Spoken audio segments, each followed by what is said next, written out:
Ilustrações de diversas formas geométricas em azul e diferentes tons de cinza surgem na tela. A imagem expande revelando um mapa. Ao centro, o título, #ocupação. Estude com a ilustração de abertura e o telão com a logo do programa. Ao centro está a apresentadora Keila Santana, os Olá, estamos convidados de e volta diversos com jovens. Ocupação, esse programa jovem, onde a gente debate temas importantes de forma leve com jovens de todo o Brasil para questionar os seus representantes. Hoje, aqui no estúdio, recebemos a deputada Amanda Gentil, do PP do Maranhão, e o deputado Rui Falcão, do PT de São Paulo. Eles que vão nos ajudar a responder várias dúvidas sobre os 35 anos da nossa Constituição Federal, o que a Constituição Cidadã ajudou a melhorar na vida dos jovens. Como eu falei aqui no início, nós estamos recebendo vários jovens que estão aqui na Câmara participando do programa Estágio Visita. Sejam todos bem-vindos, bem-vindos à TV Câmara. E esse programa é oferecido pela Câmara dos Deputados para promover o acesso a conteúdo sobre política, cidadania, democracia e o papel do Poder Legislativo para os jovens. Nós vamos entender um pouco mais sobre esse programa. Estágio Visita. Pelo Congresso, diversos homens e mulheres caminham. O programa foi criado com o objetivo de trazer para cá, pessoas jovens, universitários, para conhecerem o parlamento e também interagirem com o parlamento. Ele já existe há muitos anos, mas nesse formato que a gente tem hoje, ele existe desde 2005. Tem muita procura, a gente acaba tendo mais demanda do que oferta a cada ano. E é um programa muito admirado, as pessoas que vêm gostam bastante. Durante a programação do Estágio Visita, os estudantes eles têm acesso a todos os ambientes em que as discussões aqui da Câmara estão acontecendo. Então, eles têm acesso ao plenário, eles têm acesso às comissões, podem ir aos gabinetes dos parlamentares, mas o importante é entender que eles fazem isso com um objetivo, com o objetivo de compreender melhor o trabalho da Câmara e entender como que os grandes temas nacionais são debatidos e deliberados no parlamento. E neste ano, de um modo especial, é muito importante para a gente que os estudantes estejam trabalhando com os 35 anos da Constituição. A Constituinte é um dos marcos mais importantes da história democrática do Brasil. Ela fez a transição de um período de ditadura para a democracia. E é fundamental que a juventude brasileira conheça a Constituição como a lei mais importante do Brasil e conheça os ícones em torno dos quais a Constituição foi construída. Por isso, nós vamos ter nas aulas, nos debates, por exemplo, um tema sobre parlamento, sociedade e o impacto das leis. Os 35 anos da Constituição Federal. A Câmara ter esse projeto e custear uma parte dos custos que a gente tem oferece a pessoas vulneráveis e pessoas que não têm tanta condições de participar de um projeto desse porte como eu participe. Eu acho que aqui é uma oportunidade, tanto para que lideranças se formem, quanto para as lideranças formadas se capacitarem, conhecerem as vivências da Câmara dos Deputados e poder participar democraticamente. Com certeza é um estágio onde a gente tem uma formação política que para futuramente a gente possa se candidatar e ter um conhecimento mais da questão parlamentar, dos deputados federais. Então, assim, é de muito aprendizado para nós, futuramente, quem sabe, deputados federais. O plenário está lotado. A imagem retorna ao estúdio. Jovens e a Constituição Cidadã. Muito legal esse programa, né? Bem-vindos, deputada Amanda, deputado Rui. O que vocês acharam dessa iniciativa da Câmara? Bem, fico muito feliz de estar aqui junto com vocês. Primeiramente, é uma honra, até porque estar aqui no Parlamento Brasileiro, podendo representar deputada Amanda Gentil, PP país, Maranhão. Já é motivo de orgulho. E vendo aí um programa tão importante para os jovens do nosso país, trazendo aí a oportunidade de vocês conhecerem o nosso trabalho aqui dentro, conhecerem os nossos passos do dia a dia, o que a gente faz, o que um deputado faz aqui na Câmara Federal, é muito importante, até porque quando a gente estuda na teoria, é totalmente diferente da prática que a gente vive. Eu falo isso por experiência própria. Quando eu fazia minha campanha, eu achava que era de uma forma, mas depois que eu cheguei aqui, é outra totalmente diferente. Até porque, na prática, as coisas mudam muito. E conviver com pessoas que já nos inspiravam a vida toda dentro da política do Brasil é indescritível. Estar ao lado de pessoas que estiveram na Constituinte, que iniciaram o trabalho dentro do nosso país e hoje está do lado delas, podendo lutar pelos direitos dos brasileiros, podendo aí compartilhar de experiências. Eu que estou iniciando dentro da minha vida política agora, é indescritível. Vocês estão de parabéns por terem chegado até aqui no Estágio Visita. Eu espero que vocês aproveitem muito e eu espero que não só a demanda está grande, mas eu acho que a gente tem que abrir mais vagas para que nós possamos dar oportunidade para mais jovens dentro do Brasil que tenham essa mesma oportunidade que vocês estão tendo aqui hoje. O deputado Rui já está acostumado com esse tanto de gente aqui, né, deputado? Eu fico muito feliz de ver tantos jovens e tantas pessoas aqui, diversidade, inclusive, presente, negros, deputado Rui Falcão, PT, São Paulo. Porque são a maioria, os negros e negras são a maioria da população brasileira. E nem sempre isso é reconhecido, aliás, pouco reconhecido. E agora os direitos dos indígenas, com a negativa da aprovação desse tal de marco temporal, né? Então, aqui é uma parte da política. O parlamento é uma parte da política. Ah, você faz política. Política não são só os deputados e deputadas. E é importante que essas informações se estendam às escolas também. O debate da política é importante porque há um movimento de rejeição da política, de quebrar a possibilidade da associação, da comunidade, das organizações coletivas. Veja que o índice de sindicalização tem caído em todos os países. Por quê? Porque nós vivemos um estágio hoje do chamado neoliberalismo, que é a fase atual do capitalismo, que estimula o individualismo, o egoísmo social, o consumo substituindo as demandas por melhores condições de vida, e isso mexe com as cabeças também. Então, ter informação, discutir a política permanentemente, associar-se, não achar que eu sou empreendedor de mim mesmo. A Argentina ela tem um programa permanente de debate de política nas escolas. Aliás, eles transformaram o dia 24 de março, que é o dia que comemorava, em 1983, o fim da ditadura argentina. Foi a ditadura mais sanguinária da América do Sul. Não que a daqui não tenha sido sanguinária também. Milhares de pessoas se exilaram, muitos foram assassinados, outros foram torturados. E aqui, ao comemorarmos hoje os 35 anos da Constituição brasileira, que ao longo da sua existência já enfrentou um golpe parlamentar, empresarial e midiático, e uma tentativa de golpe no dia 8 de janeiro, que a gente transforme o dia 5 de outubro no Dia Nacional de Luta pela Democracia. Porque a democracia ela não é linear, ela está sempre em construção, é como andar de bicicleta, se parar, cai. Então, sempre temos que procurar avançar e ter uma democracia em que realmente a população, a soberania popular, é ela que impere. Porque vocês votam e a democracia não é só votar a cada 2 anos. É importante votar, mas a democracia não se resume nem à eleição, nem só ao parlamento. Então, participem, se informem, e eu fico muito feliz que vocês estejam tão interessados e interessadas, e a TV Câmara abra esse espaço maravilhoso, agora também com esse programa Ocupação e o programa de participação de jovens estudantes, conhecendo o parlamento, que é uma parte da política. Parabéns.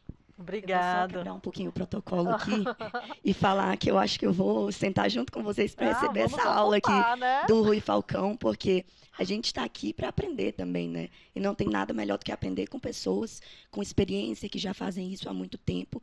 E eu chegando aqui agora, sentando ao seu lado, com certeza é para aprender, para pegar um pouquinho dessa experiência e também junto com vocês, jovens, para que nós possamos trocar essa experiência também. A gente está aqui para escutar. Eu sempre costumo falar que o político, a gente tem que saber falar, mas a gente tem que saber principalmente escutar, porque é o nosso papel mais importante. Estão representando aqui.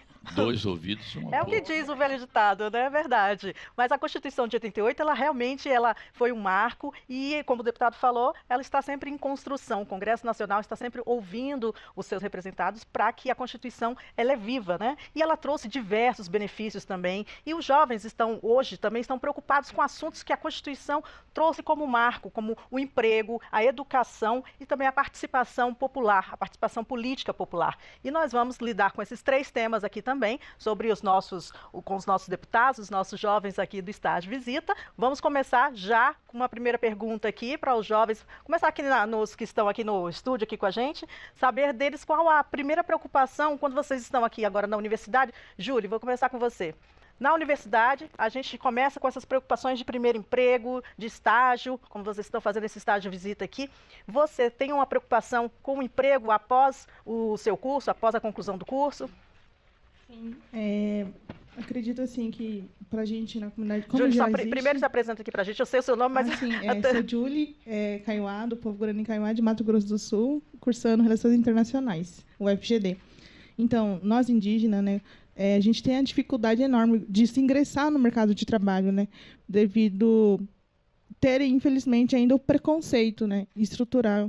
Então, assim, mesmo depois de formado, ainda nos falta muita oportunidade de emprego, né? Eu acredito, assim, que precisamos ainda mais debater essa questão do emprego, porque nos pede experiência, mas não nos dá uma oportunidade, ainda mais para a gente jovem, né? Precisa de experiência, de se ingressar no mercado de trabalho.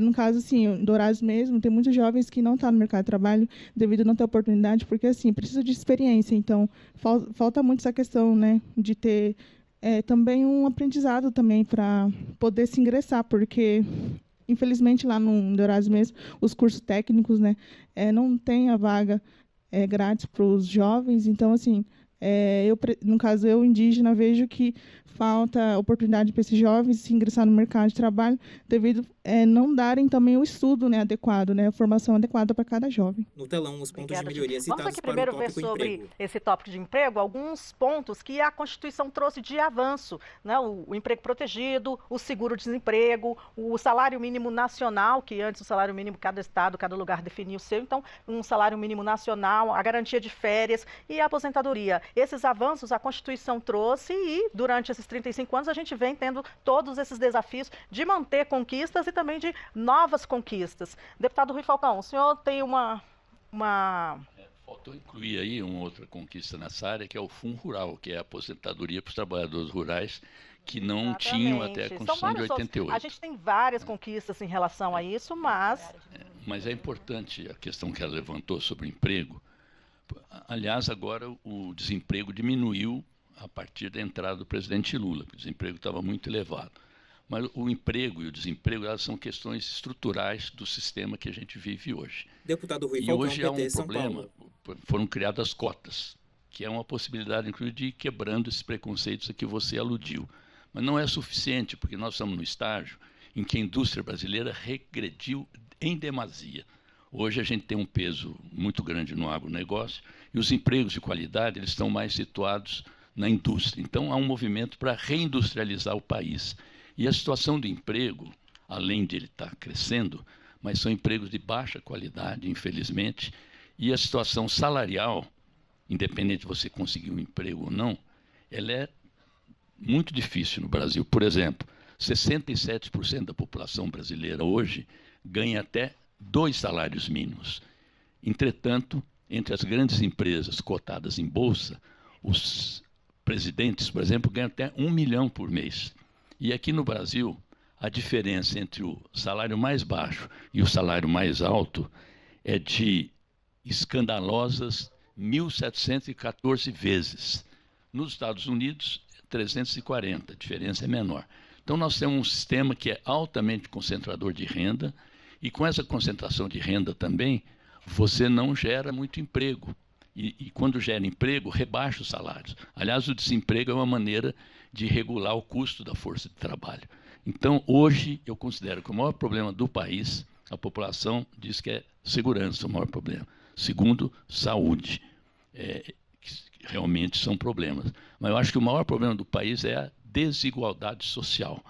Aliás, no seu discurso na 78ª Assembleia da ONU, o presidente Lula disse o seguinte: quando as instituições reproduzem as desigualdades, elas fazem parte do problema. Então, para a gente aperfeiçoar não só a Constituição brasileira, mas a democracia brasileira, é preciso atacar o problema da desigualdade, principalmente com mudanças tributárias, com justiça, para que quem ganha mais pague mais, quem ganha menos pague menos. Não é o que existe hoje. E quem não ganha não tenha que pagar imposto.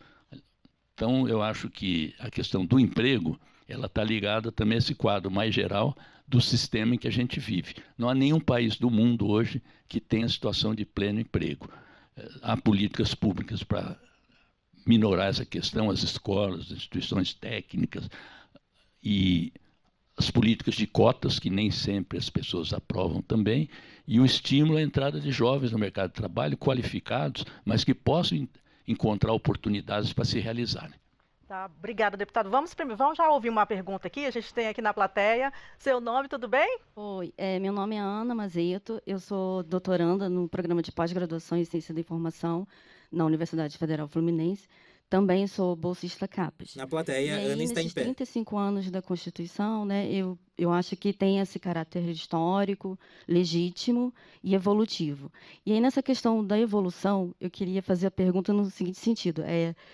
Nós, jovens, né, estamos nos encaminhando para esse mundo digital, né, economia digital, do colonialismo de dados, da extração de dados, né, da falta de privacidade, enfim.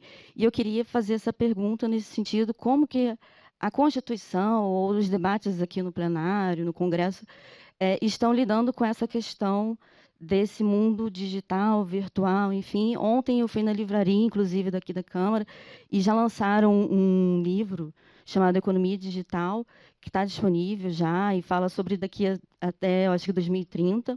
É um debate interessante, falando sobre as big techs, enfim. E eu queria saber, assim, da opinião de vocês, deputado, como é que fica essa questão aí, aqui, né, principalmente, em relação a esse mundo virtual, essa economia digital que fala. Obrigada. Eu vou pedir para a deputada Amanda responder, porque a novidade dela já está falando do futuro, nossa representante do futuro aqui. Isso. Bem, Ana, tudo bem? Eu acho muito importante a gente falar sobre esse assunto, até porque, como você falou, a gente está encaminhando aí para um mundo cada vez mais digital. A gente sabe que hoje em dia um dos maiores meios de comunicação são as redes sociais. A gente entra aí, em primeiro lugar que a gente vai pesquisar uma informação são nas redes sociais. A gente olha as notícias, são compartilhadas através de links no Instagram, de links no TikTok, de links no X, né, que é o antigo Twitter. Então, hoje, a participação das mídias sociais nas informações, elas se fazem presente todos os dias. Mas, porém, nós precisamos ter muito cuidado, porque é através dessas informações que vem as fake news, que a gente consegue ver as fake news entrando aí no universo dentro do WhatsApp. E a gente sabe que, como o Rui mencionou anteriormente, a gente teve o dia 8 de janeiro, que foi um golpe no nosso país, e que muito do que aconteceu foi através de fake news no WhatsApp. A gente sabe que tiveram muitas desinformações em relação a isso, e que até hoje nós estamos tentando resolver, buscando as pessoas responsáveis por o que aconteceu, para que elas possam ser responsabilizadas. Como a gente sabe, o 8 de janeiro não foi um único episódio. Existe fake news em todas as situações. A gente sabe que dentro da campanha, dentro das eleições, nós precisamos ter muito cuidado em relação aos candidatos que nós estamos votando devido a isso. Então, nós precisamos trazer políticas públicas, assim como nós trouxemos aqui para o plenário para ser votado a urgência da fake news, que já foi votada a urgência da fake news aqui no plenário da Câmara dos Deputados, mas nós não votamos o mérito ainda, porque precisamos chegar em um consenso. A gente sabe que não é fácil. A gente sabe que existem deputados de direita, deputados de esquerda, e nós precisamos entrar em um consenso para trazer o benefício para a população brasileira. Não adianta a gente somente pensar em um lado. Nós precisamos focar que o benefício vem para a população, que nós precisamos trazer aí esse investimento dentro das mídias sociais seguras para a população brasileira, para que as informações corretas cheguem para cada um de nós. Deputada, eu vou voltar nesse assunto de emprego digital só um minutinho, mas a gente tem uma outra pergunta ali na plateia.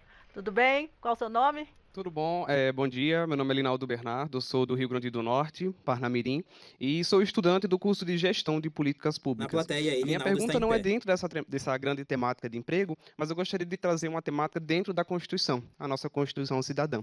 Eu queria direcionar minha pergunta à Amanda, porque uma das garantias que a Constituição trouxe é a representatividade, tanto na escolha do representante como de forma participativa. Deputada, eu, como representante participativa, sou presidente de Conselho de Juventude no meu município, que é um espaço muito bacana para ser discutido, sendo que existe ainda um preconceito de pensar que, por ser jovem, eu sou incompetente e que não sei fazer. Eu queria perguntar a essa senhora, como parlamentar, tem sentido esse desafio ou outro aqui dentro da casa, e como tem buscado combater, caso isso ocorra, né? Porque, tipo, tem dado as oportunidades para os jovens, mas aquele público mais velho que acha que sabe mais. Não estou faltando respeito com o senhor, viu, Rui? Que eu acredito que o senhor seja daqui da galera, mas... E aí, tem algum desafio que a senhora sofre? Meu slogan é experiência e coragem, viu? Exatamente, está enturmado. Sem o microfone, Amanda pergunta o nome para Elinaldo. Elinaldo Bernardo. Elinaldo. Bem, Elinaldo, eu sinto isso desde antes da minha campanha. Porque a verdade é que as pessoas olham para a gente, olham uma nossa carinha de jovem e acham que a gente não tem essa competência de poder representar um grupo, representar um estado, uma cidade, representar o nosso país. Mas a verdade é que nós temos a força de vontade, Rui. Nós queremos trabalhar, nós queremos buscar essas oportunidades. Nós temos o exemplo de todos esses jovens que estão aqui, que se inscreveram para estar no estágio de visita. A gente tem a força de vontade, a gente quer estar aqui, só nos basta a oportunidade de estar nesses espaços. Mas para a gente ter essas oportunidades, nós precisamos contar com parlamentares que nos representem. E foi muito difícil chegar até aqui. É claro que a gente já tem... Eu sou do Maranhão, sou maranhense, tenho 24 anos. Minha vida toda, eu sempre gostei de fazer a política social. Mas o fato de ser jovem, o fato de ter uma idade abaixo da idade média dos parlamentares que se encontram aqui na Câmara dos Deputados, existem muitas dúvidas do que eu posso fazer e se eu realmente posso representar o povo brasileiro. Não só por ser jovem, mas sofro esse preconceito também por ser mulher. E nós, mulheres que estamos aqui, nós sentimos isso na pele também. A gente sabe que para a democracia brasileira funcionar, nós precisamos de diversidade. Nós precisamos ter todos os brasileiros sendo representados dentro da Câmara dos Deputados. Nós precisamos falar por cada um de nós, por cada uma das comunidades, por cada um dos grupos, dos municípios, dos estados, do país. E para isso, nós não precisamos ter uma idade avançada ou ser mulher ou homem. Nós precisamos ter responsabilidade, força de vontade e coragem. E isso eu estou vendo aqui em cada um de vocês, porque eu me vejo em vocês. Eu tive vontade para vir, trabalhei, me esforcei e hoje me encontro aqui. Maranhão. E se vocês estão aqui, vocês querem isso também. Então, não podemos desistir porque uma ou outra pessoa falou que a gente não pode estar aqui ou porque a gente é jovem demais para entender. Mas a gente tem a vontade de estudar, de se capacitar e de ocupar espaços para que nós possamos ser bem representados aqui na Câmara dos Deputados. Posso dar um pitaco em duas questões? Jovem, aí? Claro que pode. Primeiro, o colega do Rio Grande do Norte, né? Eu acho que tão importante quanto a participação dos jovens e a questão da idade, porque agora tem também o chamado etarismo, né? Falta oportunidade para os jovens e querem descartar os idosos também. As duas coisas estão erradas. Mas, para mim, o mais importante é ter uma causa, para além da idade. Eu comecei na política aos 16 anos, como presidente 2 vezes do Grêmio Estudantil da minha cidade, no interior de São Paulo. E desde então, desde os 16 anos, eu tenho a mesma causa, lutar para que a gente viva numa sociedade mais igualitária, sem preconceito e discriminação, em que a população possa realmente participar de todas as decisões. A gente dava o nome a essa causa, continua em voga, está no nosso programa partidário, a gente chamava isso de uma sociedade socialista. Eu chamo de uma sociedade igualitária, plena de direitos, sem preconceitos e não imaginando que mudando simplesmente a base econômica você resolve todos os problemas. Nós temos hoje a luta por direitos civis, que as pessoas chamam equivocadamente de questões de costumes, de questões identitárias. Na verdade, são direitos civis. Nós temos direitos sociais, direitos econômicos, políticos e também civis. Então, acho que essa é a questão mais importante, que os jovens tenham uma causa, seja ela qual for. A nossa deputada aqui está dando um exemplo de como ela batalhou, de como ela quer aprender, de como ela participa. Então, é importante. Nós temos, por exemplo, no nosso partido, o PT, igualdade entre homens e mulheres em todas as instâncias de direção. E temos cota de participação dos jovens também em todas as instâncias de direção. Então, essa questão da juventude ela é fundamental. Temos que lutar para que os jovens se interessem pela política. Porque é verdade que uma boa parte... até por influência da mídia e dos políticos conservadores, acham que não é bom participar da política. E queria dar um pitaco ainda sobre a questão da questão digital, porque ela tocou uma questão importante, que são as fake news, a comunicação, mas tem a questão do emprego. Nós não queremos discutir emprego. A inteligência artificial é algo que vai mudar totalmente as relações de trabalho. Vocês viram agora a greve dos artistas e roteiristas lá nos Estados Unidos para terem seus direitos reconhecidos, mesmo quando há roteiros criados por inteligência artificial. E tem as Big Techs. As Big Techs, que ela mencionou várias, elas não são taxadas aqui no Brasil. Porque qual é o produto delas? As informações que nós passamos de graça. E elas vendem essas informações.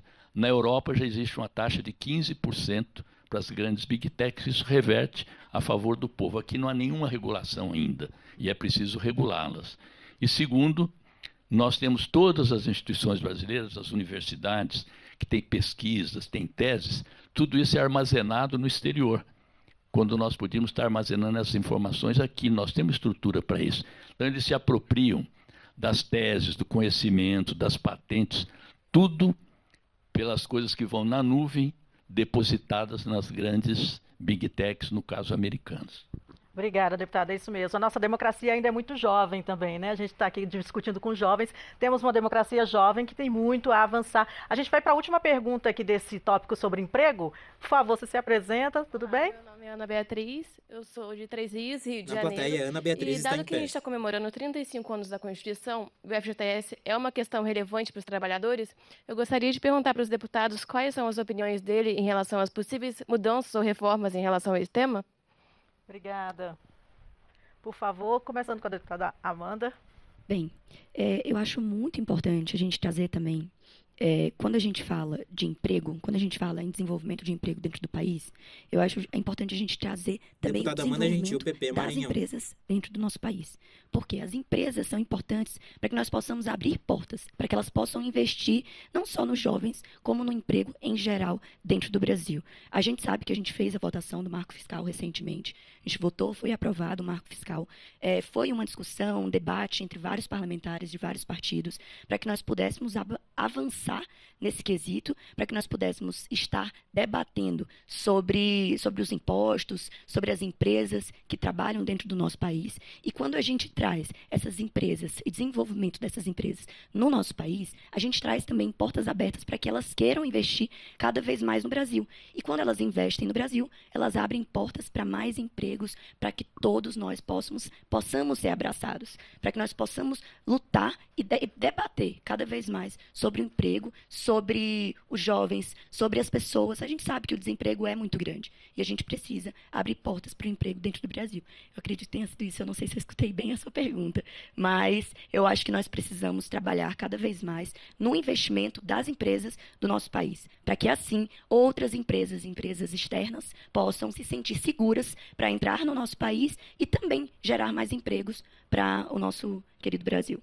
Deputado Rui, completando a pergunta dela, talvez a terceirização seja um desafio também para a manutenção do FGTS, não? Deputado Rui Falcão, PT, São Paulo. Esse é um dos grandes problemas aqui do sistema hoje, porque não só está havendo terceirizações, como também as chamadas quarteirizações, que é a terceirização da terceirização. E os empregos que estão sendo gerados agora, boa parte deles são empregos sem carteira assinada. Então, isso além de depreciar o emprego, isso reflete também na Previdência Social. E o Brasil é um país que está envelhecendo. Nós já passamos a chamada vantagem de idades aqui, e hoje o Brasil está envelhecendo. Isso significa que mais pessoas vão precisar contribuir para manter a aposentadoria daqueles que trabalharam muitos anos e agora vão ter direito a um repouso. Então, a terceirização e a pejotização, que é o emprego sem carteira assinada, em que as pessoas viram empresários, empreendedores, isso reflete no conjunto da economia, reflete no pagamento de impostos, porque para investir, para o Estado investir, é preciso cobrar imposto. Não existe serviço de graça. A iluminação a gente paga, a água a gente paga. Aliás, devia ter uma política diferenciada que se quer reduzir também. Ou seja, as contas de luz tem um diferencial para quem ganha menos, as contas de água. Com as privatizações que estão em andamento, isso aí vai piorando ainda mais. Então, é preciso permanentemente estar cuidando de novos direitos, de construção de novos direitos, e essa construção de direitos não vem de mão beijada. A própria Constituição foi produto de muitas lutas, de muita participação popular, centenas de assembleias, de emendas populares. Isso é uma coisa que a Constituição atual ela precisa ser aperfeiçoada, porque, por exemplo, não há um rito próprio aqui na Câmara para as emendas populares. Elas existem, mas elas entram na vala comum dos outros projetos. Era preciso dar uma preferência para as emendas que vêm da população. Outra coisa, o presidente da República não pode convocar plebiscito nem autorizar referendo, que são instituições de participação popular na Constituição, mas que precisam ser regulamentadas e simplificadas. Veja, com o digital hoje, eu posso coletar assinatura para uma emenda popular pela digital.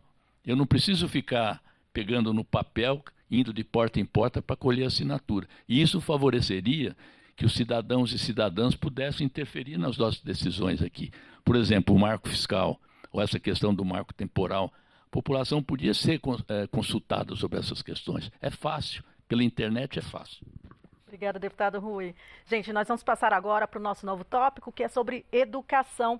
Na educação, a Constituição também trouxe vários avanços, várias conquistas, e a gente vai começar as perguntas aqui sobre a universalização do ensino, as regras para a distribuição de recursos, o ensino técnico também, o Fundeb, né, que a Constituição fez a previsão dele, ele foi regulamentado depois, e o Congresso em 2020 até tornou o Fundeb permanente, que é o Fundo de Educação para Desenvolvimento da Educação Básica. Eu vou começar aqui com o Lucas, que está aqui com a gente aqui na plateia. Lucas, você tem uma pergunta sobre educação para os nossos deputados? No estúdio, o Lucas está sentado ao lado dos convidados. Inicialmente é um prazer estar aqui ao lado de vocês neste estúdio. Presente, por favor. Me chamo Lucas, sou paraibano da cidade de Soledade, bem perto da cidade de Campina Grande, terra do maior São João do mundo, né? E, orgulhosamente, fui aluno do IFPB, Instituto Federal da Paraíba. E quando a gente fala de educação, fala de Constituição, queria perguntar aos deputados um pouquinho sobre o acesso a essa educação.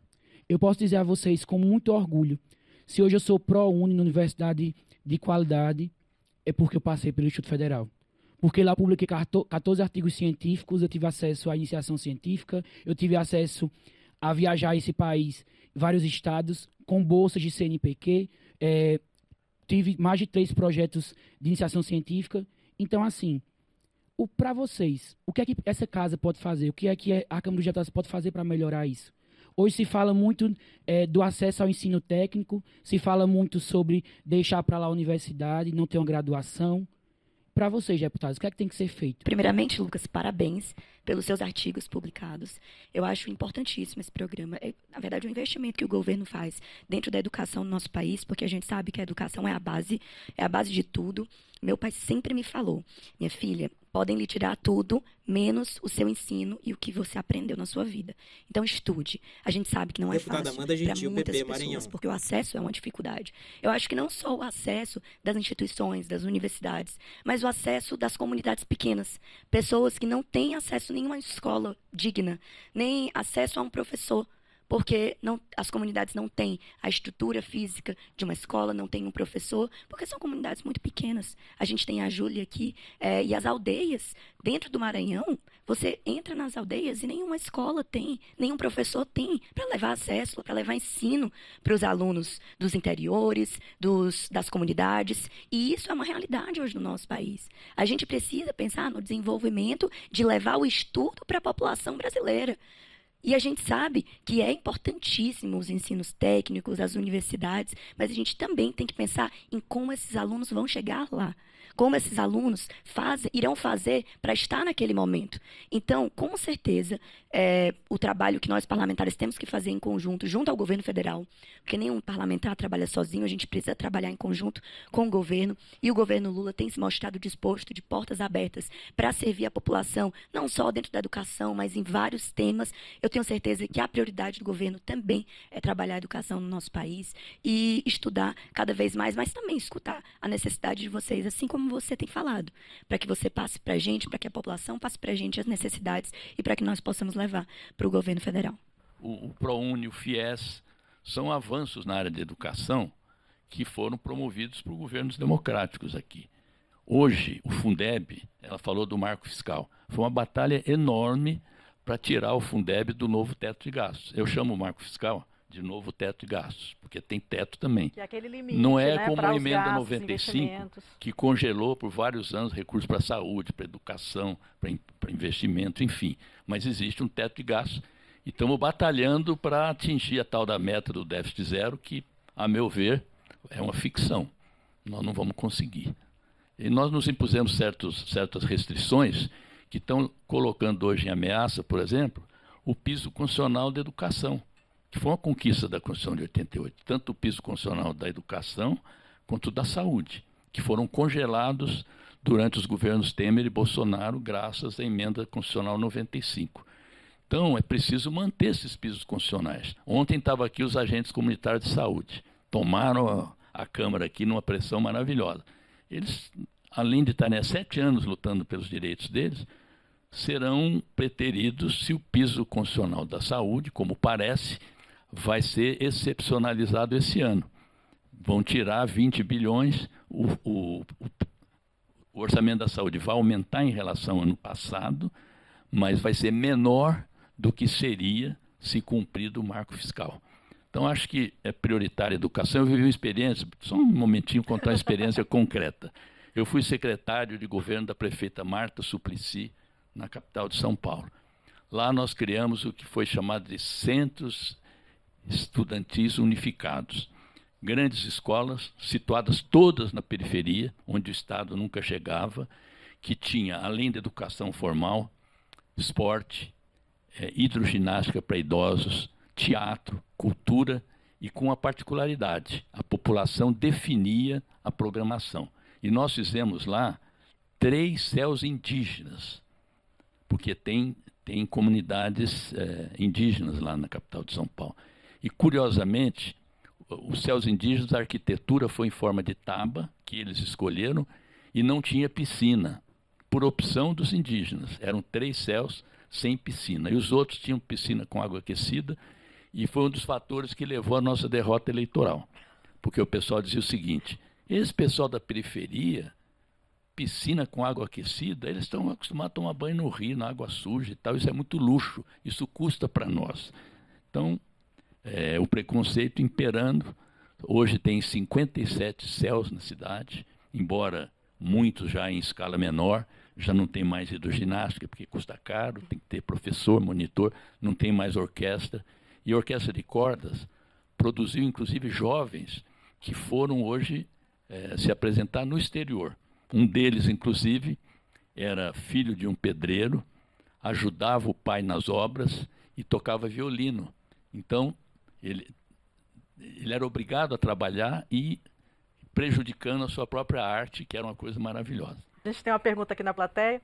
Seu nome, por favor? Olá, meu nome é Michele, eu sou de Recife, estudo Direito na Universidade Federal de Pernambuco. Na plateia, Michele está em pé. Uma coisa que a Constituição garante é o acesso à educação, mas eu acho que, além de falar do acesso, a gente tem que falar da permanência desses jovens no ensino.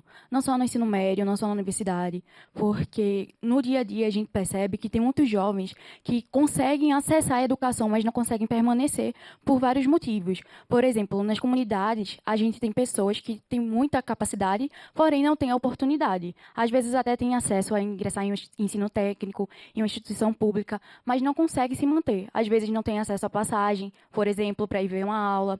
Às vezes o prédio não tem uma infraestrutura, não tem os professores. Então eu queria saber de vocês, deputados, os mecanismos, por quais meios a gente pode seguir para que a gente possa, além de garantir o acesso para esses jovens, garantir também a permanência deles e para que eles tenham a oportunidade realmente de realizar seus estudos e seus sonhos, porque a gente percebe que acaba ficando restrito apenas a um grupo, a uma parcela da população que tem mais condições de terminar uma faculdade, de terminar um ensino médio e outras não. Obrigada, Michele. Deputada Amanda, a senhora tem uma noção de como fazer esse desafio aí de manter os estudantes nas escolas? O que você falou é muito importante, é exatamente o que quando o Lucas mencionou, eu também falei sobre isso, que não adianta a gente ter toda a estrutura de educação e a gente não conseguir entregar para os estudantes a forma de chegar até Deputada lá, Amanda a forma Gentil, literal de chegar até lá. Porque muitos desses estudantes, eles passam na universidade, eles ganham uma bolsa, mas não têm a condição de pagar uma passagem de ônibus, ou é muito distante para ir a pé, ou precisam ficar com o irmão em casa porque a mãe teve que trabalhar. Então, quando o Rui mencionou no início da nossa conversa direitos iguais para todos, a gente precisa buscar isso. A gente precisa trazer essas oportunidades para a população brasileira. Eu acho que é muito mais profundo do que só a educação. A gente precisa falar do direito daquela mãe que está em casa, que está cuidando do filho sozinho e que ele tem que ficar cuidando do irmão menor e não consegue ir estudar. A gente tem que falar também daquele pai que trabalha o dia inteiro e que o filho tem que ir junto com ele trabalhar também para eles terem um trocado para almoçar ou para tomar café. Ou então daquela família que troca o almoço pela janta e a janta pelo café da manhã. Então, tudo isso, eu acredito que é bem profundo e até mais profundo do que somente falar da educação. A gente tem que falar do direito que a Constituição mesmo traz. No artigo 5º, que é todos têm direitos iguais, mas a gente sabe que na prática isso não existe. A gente precisa batalhar por isso. Então, é um assunto muito complexo. Eu acho super pertinente a sua fala, a sua pergunta, fazer com que os alunos permaneçam na faculdade. É complicado, porque a gente sabe que a criminalização hoje está num nível muito alto. Quando o Rui mencionou a segurança, que é uma das maiores dificuldades hoje, talvez, um dos maiores fatores de dificuldade dentro do nosso país. A gente precisa trabalhar a segurança também, porque a marginalização dos alunos de periferia, dos alunos da comunidade, é muito grande. Então, o preconceito hoje ele está em todas as áreas. Quando a Constituição veio em 88, ela trouxe o direito para todos e também o direito das minorias, daquelas comunidades que estão ali na margem da nossa sociedade. Mas é como eu disse, às vezes na teoria é um pouco diferente da prática. Assim como a gente sabe que na teoria vir trabalhar, vir ser um parlamentar aqui na Câmara é diferente do que a teoria é diferente da prática, a gente sabe que a teoria da Constituição é um pouco diferente da prática. E eu acredito que nós precisamos sim trabalhar no assunto, né, no assunto que você falou, no ponto que você trouxe, eu acho muito pertinente. E nós precisamos, sim, desenvolver políticas públicas para dar cada vez, não só o acesso, mas a permanência dos alunos no estudo. A Thaís tem outra pergunta aqui, e aí a gente já complementa, como o deputado Rui Falcão também já tinha afirmado, que esse é um desafio que vai além da educação, a emprego, a desigualdade social.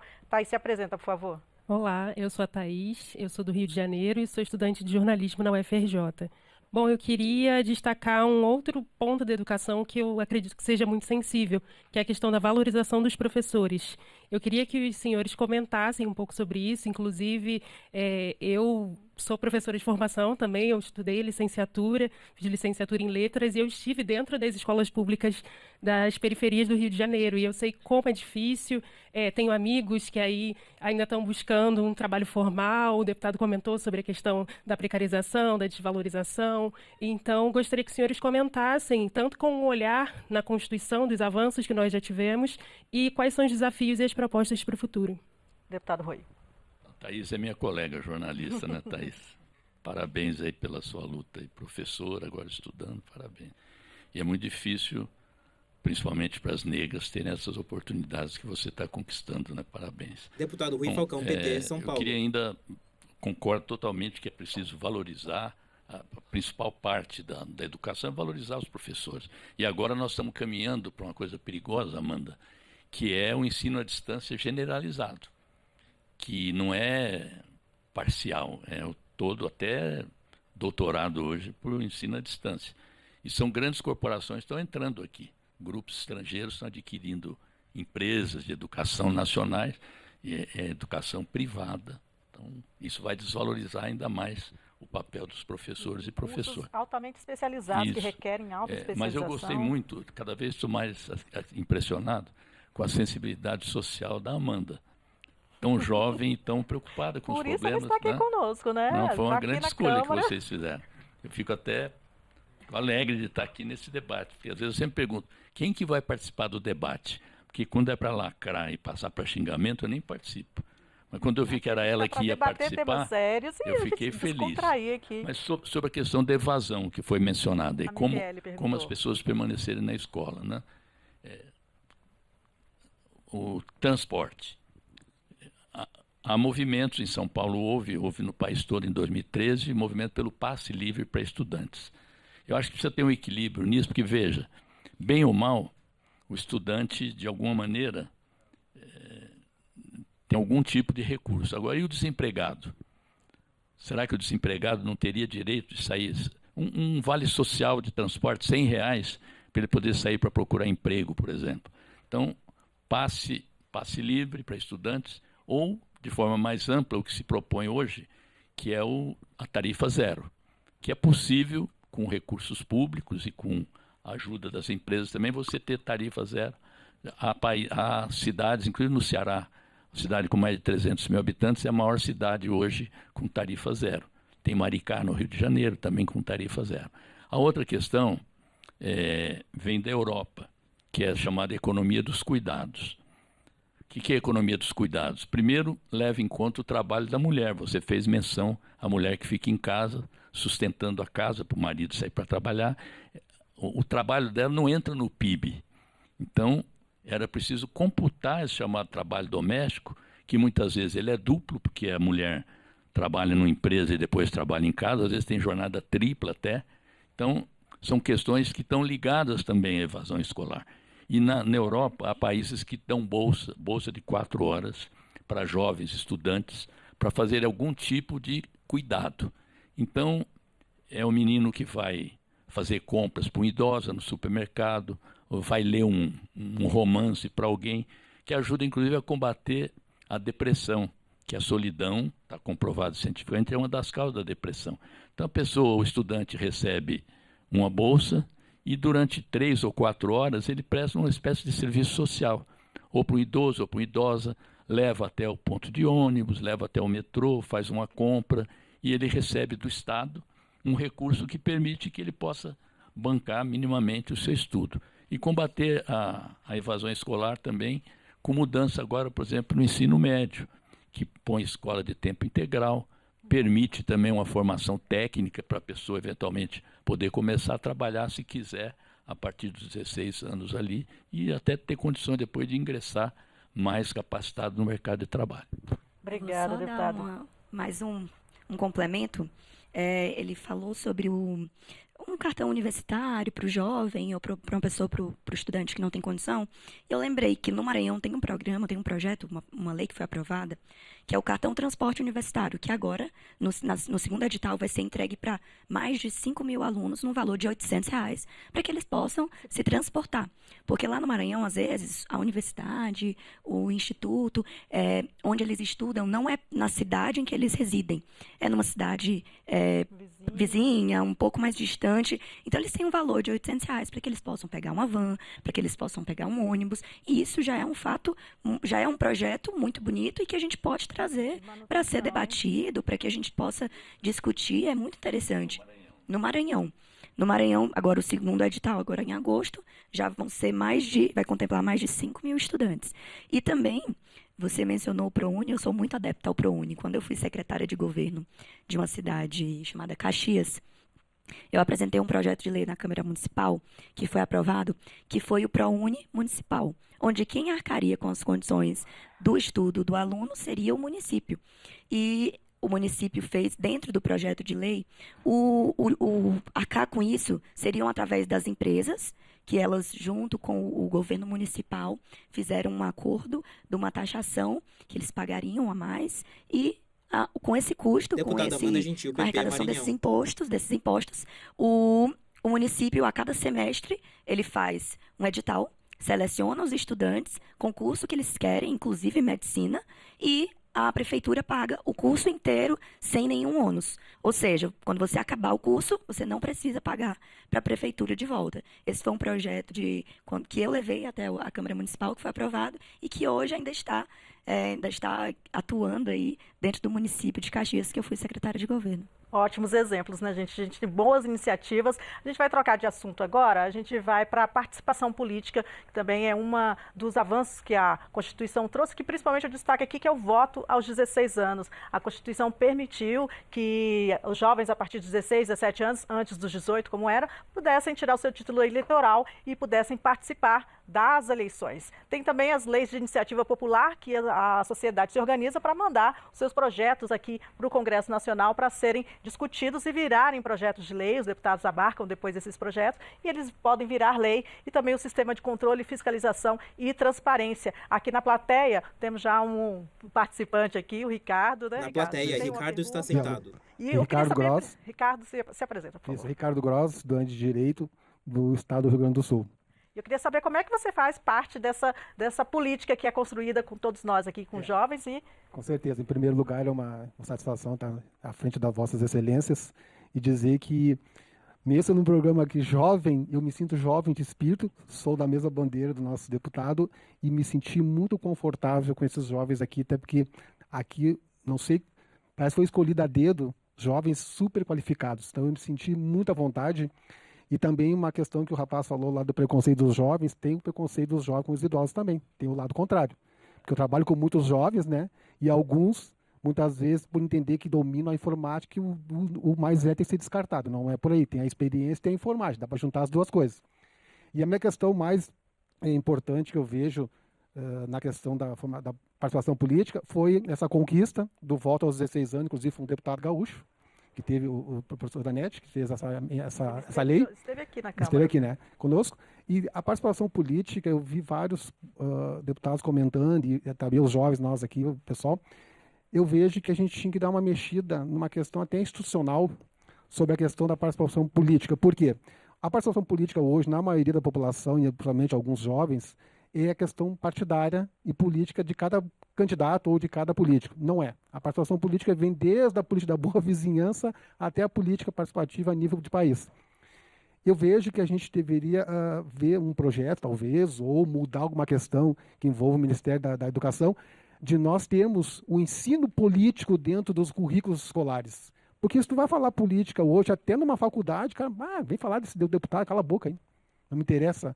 E aí a gente trabalha hoje em algumas linhas políticas para afastar a população da política. Nós temos um viés no país hoje de alguns segmentos políticos que a mentalidade deles é afastar a política. Então eu acho que quem defende a bandeira da participação política pensa como a gente colocar isso como lei, como participação obrigatória nos ensinos curriculares. Dos 16 anos? Não, qualquer idade, 16 ao 100. Por favor, comentário. Gente, a gente está caminhando aqui agora já para o final do programa, então a gente vai fazer uma rodada rápida de perguntas, de respostas, para a gente aproveitar o máximo de tempo aqui possível. Por favor, deputado Rui. Não foi só o voto dos 16, foi o voto para os analfabetos também. Também.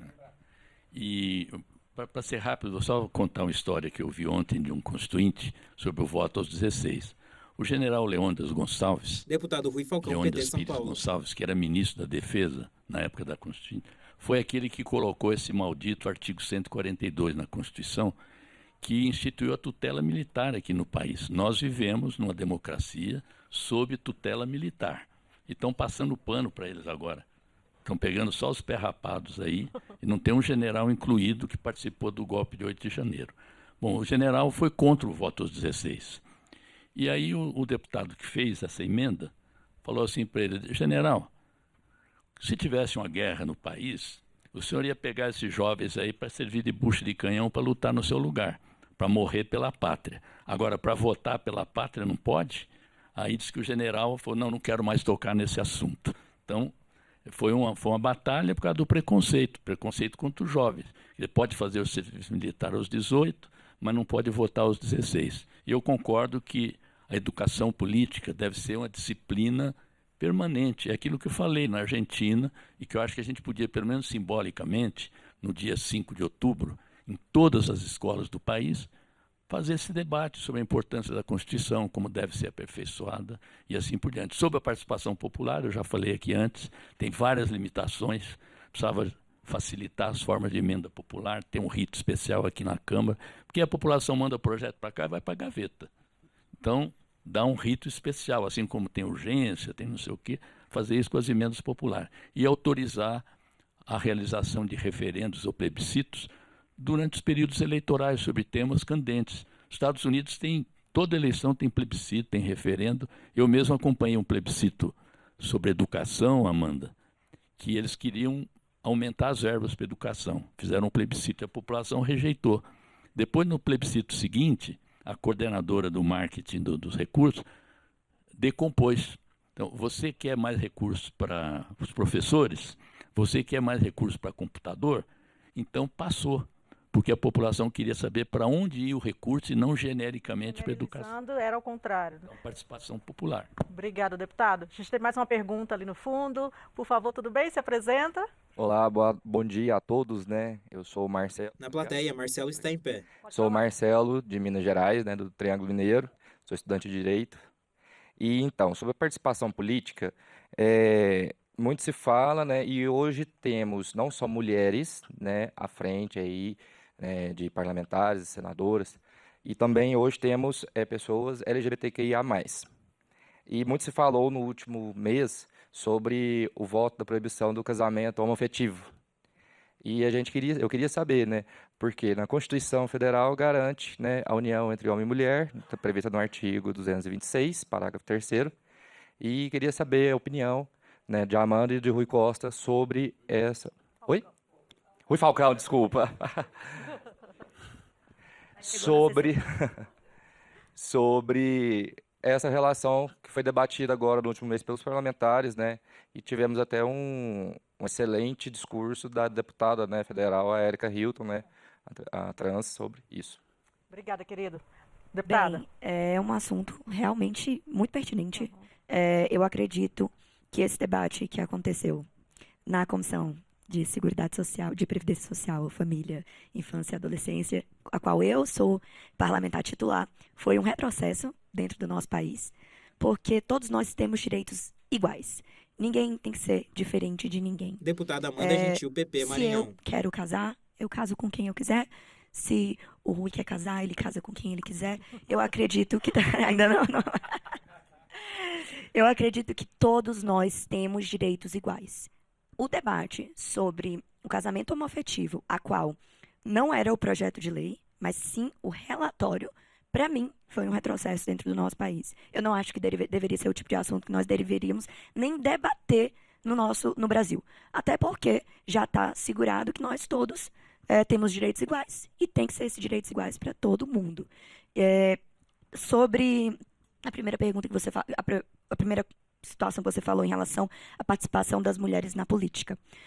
Ontem nós refizemos a foto da bancada do batom lá na rampa e foi muito bonito de participar e de ver, porque lá tinham as constituintes, tinham deputadas que tiraram aquela foto lá em 88 e eu, com 24 anos, em 2023 estive lá presente, ao lado de Benedita, de Maria do Rosário, de deputadas que fizeram história no nosso país.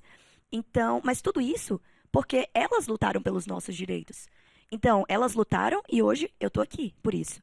E nós estamos aqui, Rui, para lutar pelo direito de cada um das pessoas que estão aqui nessa sala.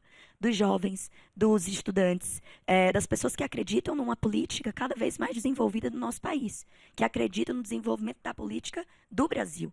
E nós precisamos, sim, junto com vocês, e nada melhor do que esse debate, essa conversa descontraída, para nós trazermos ideias para o parlamento.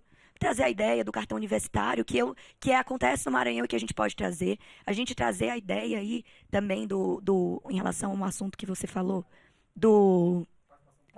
da participação política. Nada melhor do que esse debate para a gente trazer ideias novas para o parlamento. Levar para o governo federal, levar para ser votado, projeto de lei. Então, todos esses assuntos que a gente está falando aqui são conversas informais que a gente tem. E o que você tem falado pela primeira vez a gente tem representante LGBTQIA+, dentro do parlamento. São duas trans, a gente tem deputada assumida bissexualmente. Então, tudo isso em harmonia. A gente está aqui para viver de forma harmônica. A democracia ela só vai funcionar de fato se nós tivermos todos debatendo de forma saudável, de forma que o debate chegue a um só ponto, chegue a uma só conclusão, que seja o direito da população brasileira.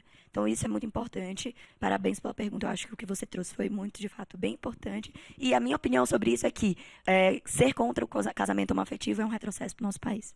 Gente, infelizmente, nosso tempo acabou. A gente vai ter que encerrar o programa, foi muito proveitoso.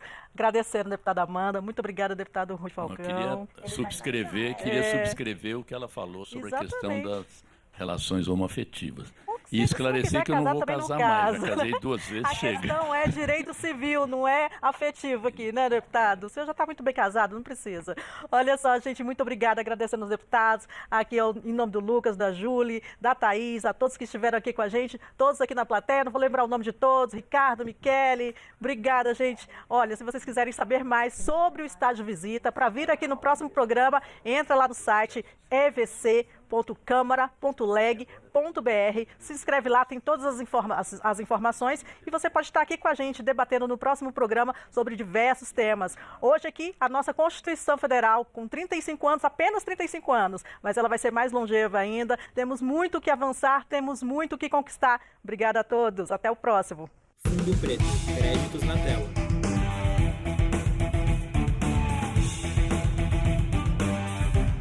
Câmara dos Deputados. A tela esmaece.